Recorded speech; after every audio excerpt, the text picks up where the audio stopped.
Hello, everyone. My name is Mark J. Kohler, a CPA attorney, and addressing a very, very serious topic. So many people have been calling and asking, what are the tax ramifications of a victim of this LA fire? They've lost everything, their homes burned down. What does it mean with the IRS, tax filing, and how much can they deduct on their tax return, if anything? Well, I'm going to break all that down and more, field any questions here on this live broadcast here on YouTube, and we're going to get to it right away.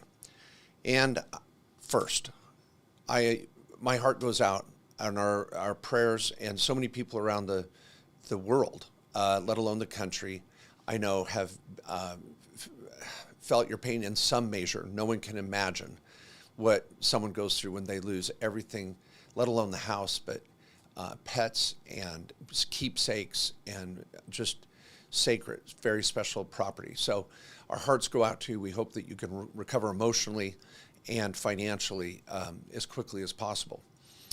Now, to that end, we have to talk about tax filing. We're coming up on the tax season right now. Tax returns are due for last year, tax payments for this Q1, Q2, Q3. What does all that mean?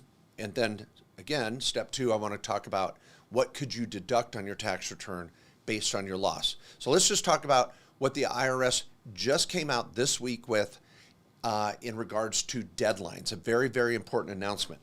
So we're going to jump over to the whiteboard here, and I want to try to highlight this in a very organized fashion. So first, let's talk about individuals.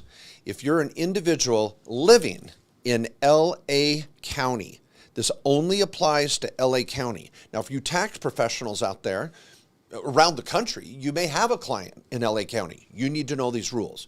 You may have a friend or a family member that's been affected with it in LA County, and this is the last thing they're thinking about are taxes. Maybe you can remember this, note it, and share it with them. And of course, as a tax advisor, you're going to have to be all over this. So first, individuals in LA County, that's your residence. You have until October 15th to file, and here's the big one. I was kind of shocked about this with the IRS, and pay any taxes due for 2024. Now, if you've already prepaid and filed your 2024 deposits, if you will, and you normally get a refund, God bless you, the IRS is using your money wisely. But if you're still going to owe for 2024, there's no penalty if you don't pay by April 15th. And you don't even have to file an extension. You're done. You're clean. If you're in Los Angeles County, you have until October 15th to file your 1040 tax return. Let's put that in here. Your 1040 tax return until October 15th, and that's to file and pay, which is not typical. You can file an extension, but you still had to pay. Not anymore. In LA County, you don't even have to pay until October 15th. Now, if you're an S Corp or a partnership, normally you'd be filing by 3/15, March 15th or April 15th. Nope, you have until October 15th to file. Now, what's interesting here again, no extension required if your business is based in LA County, but there's no payment due. See, with LLCs and S corporations, there's no payment due. Now, I'm not reporting what the California Franchise Tax Board is offering in regards to the gross receipts tax and S corp filings.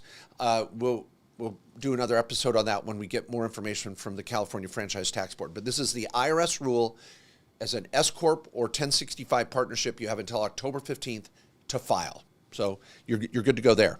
Now, this is an interesting one. If you have employees or you're an S corporation with your own little S corp, many realtors, landscapers, restaurant owners, all of you in LA County, you have until you do not have to file your fourth quarter 24 or Q1 or Q2 2025.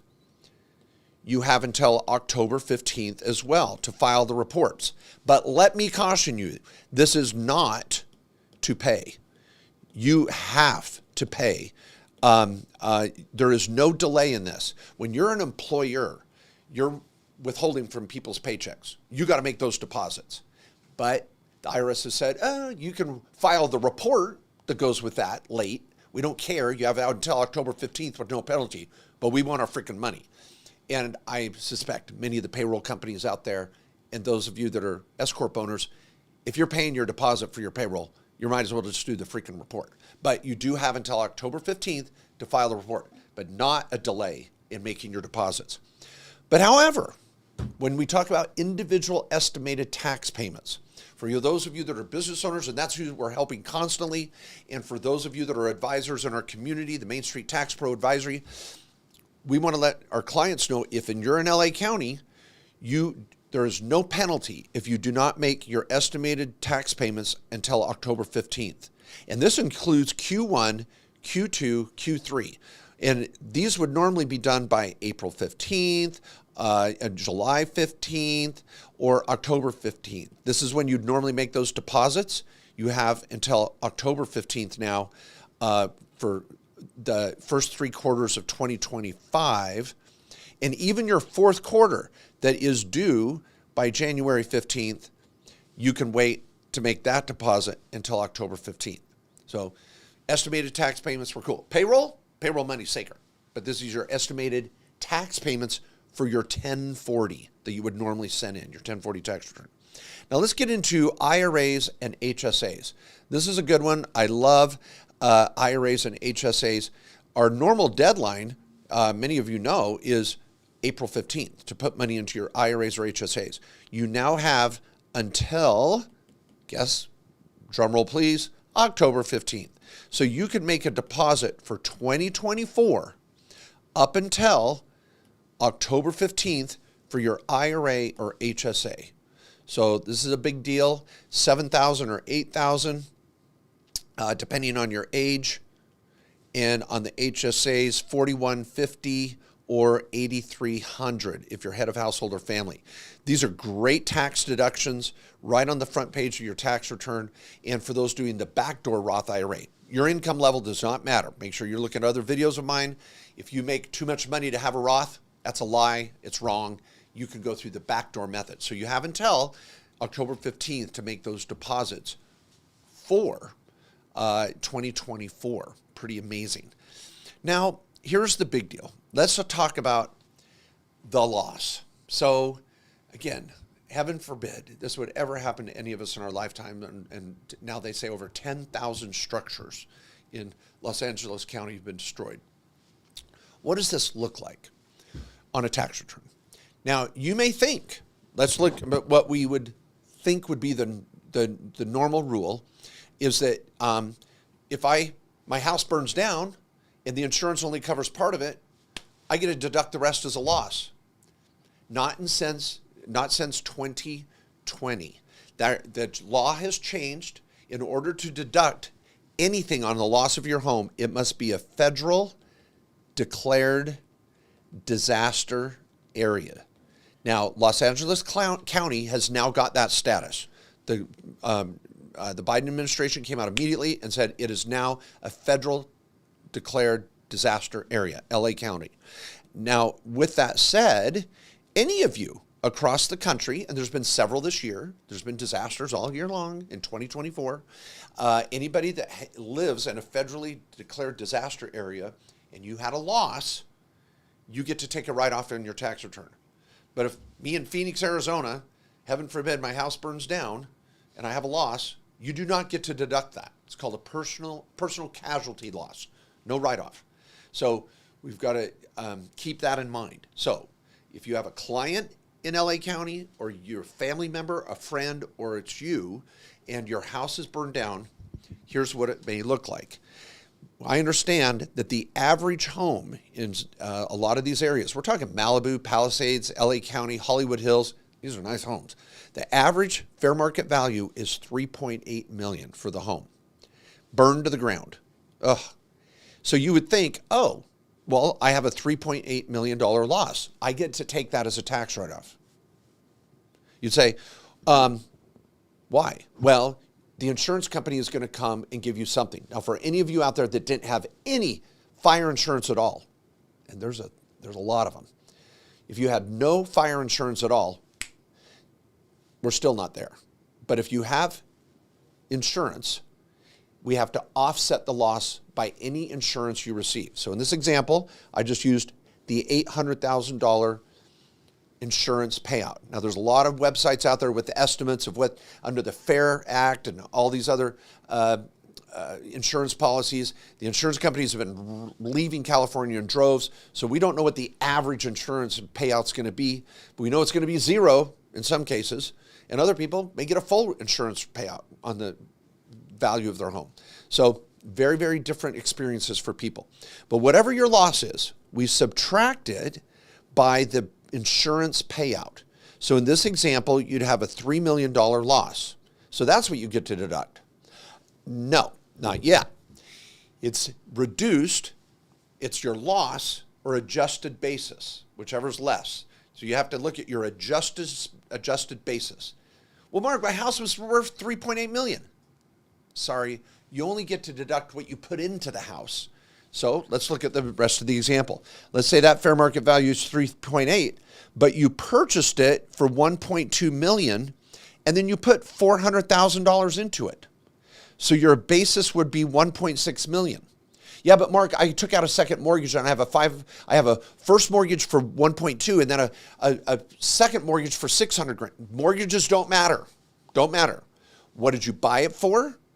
And how much did you improve it? And I know your records may have been destroyed in the fire, so you're going to have to use third-party records as best as possible to prove how much you put into this. New landscaping, new roof, new water heater, who knows what. Full remodel. The point is, whatever you put into the house plus purchase price, that's your adjusted basis. Okay, so Mark, I don't get to deduct my $3 million. I only get to deduct what I put into it. Yeah. Reduced by your insurance payout. So now I've got to take out my insurance payout. Okay. So now I'm down to 600 grand. And that's what I get to deduct because it was my adjusted basis minus my insurance payout. I'm so sorry. One more calculation. It is limited by 10% of your adjusted gross income because this is an itemized deduction on Schedule A. So if I itemize, it's going to be the calculation that helps feed that number. And so I have to start with my adjusted gross income. So what's the average income of someone living in this area?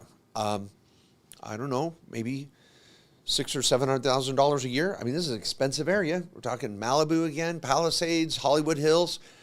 But what's the average? Someone may be living there that makes 100 grand a year, living on Social Security, and they live in their mom's house that they inherited. I get it. But let's say the average income is 600 grand a year.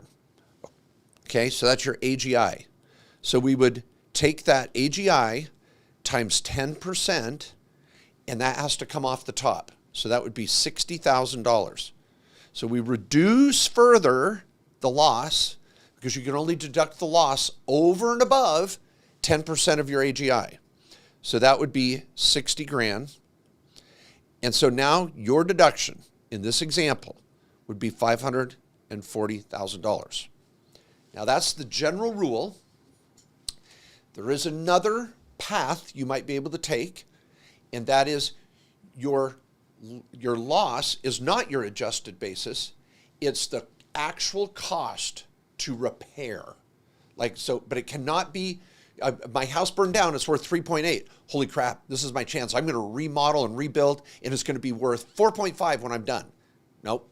It's whatever you put into the repair to restore it, you can't take a write-off greater than the fair market value before the disaster. So if in this example you say, well, I'm going to rebuild and it's going to cost me $2 million to rebuild and I still got insurance of $800.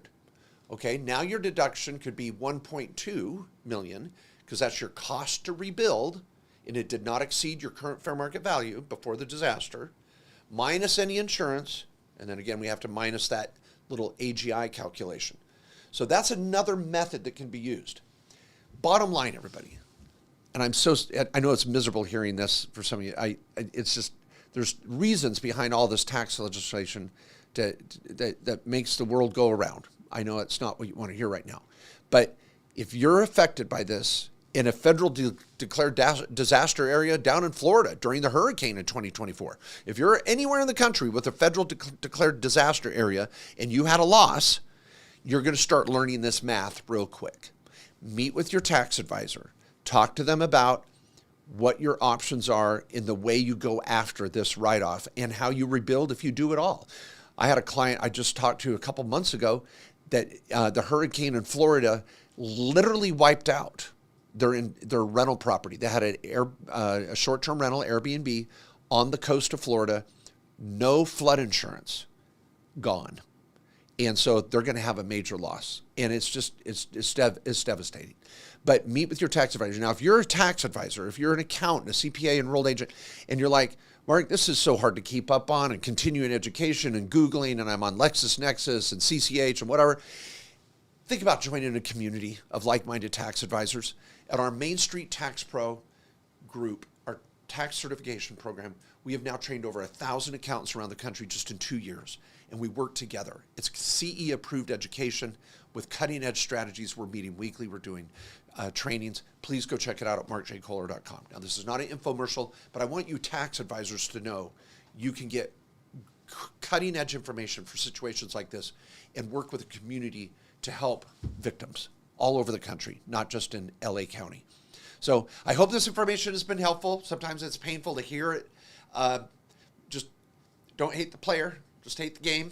You know, I'm just the messenger, and I'm trying to make sure that all of you here are able to better live your American dream, rebound, rebuild, and find success in life doing what you love, fulfilling your passion, having the right structure and the right tax planning structure. If you don't have a voice you're listening to in the tax and legal arena, please continue to subscribe and here on my YouTube channel or on the platform you're listening to this or viewing this, and check out our podcast. I'm everywhere, and I want to be there for you. Thanks so much, and God bless.